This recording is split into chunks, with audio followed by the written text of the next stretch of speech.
امام ابو حنیفہ رحمہ اللہ کو فالو کرتے ہیں، لیکن اگر کسی مسئلے میں دوسرے امام کے فتوے کو فالو کریں تو کیا یہ جائز ہے؟ یہ جائز نہیں ہے، کیونکہ اس سے خواہشات کا دروازہ کھلتا ہے۔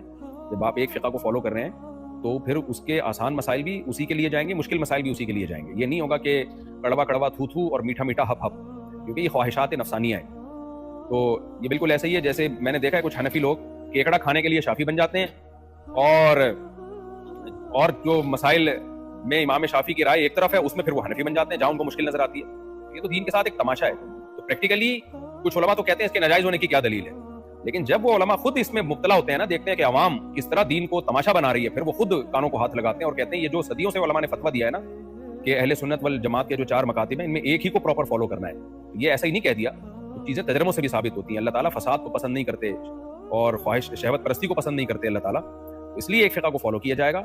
ہاں، علماء وقت اگر سمجھتے ہیں کہ ایک اجتماعی ضرورت بن چکی ہے کہ اور لوگ بہت حرج میں مبتلا ہو رہے ہیں، تو علماء خود پھر دوسرے فقہ پہ فتویٰ دے دیتے ہیں۔ جیسے حضرت مولانا شرف علی تھانوی رحمۃ اللہ نے جب دیکھا کہ ہندوستان میں بلبوں میں بہت سارے مرد لاپتہ ہو جاتے ہیں، جنگوں میں لاپتہ ہو جاتے ہیں، تو ان کی عورتیں کیا کریں؟ اب باقی تینوں ائمہ کے نزدیک تو اس کا کوئی حل ہی نہیں ہے، اور قرآن و سنت میں بھی ہمیں حل نہیں ملتا واضح طور پر۔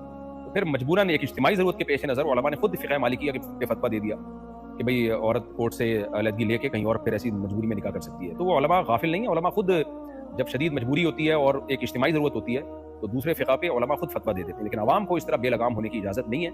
اس سے یہ تلاعب فی الدین ہے۔ اس میں کئی بار مدلل کلپ ریکارڈ کروا چکا ہوں، لہذا بھی میں دلائل نہیں دے رہا، یہ میرے شارٹس سیشن ہوتے ہیں مسائل کا، تو شرعاً اس کی اجازت نہیں ہے۔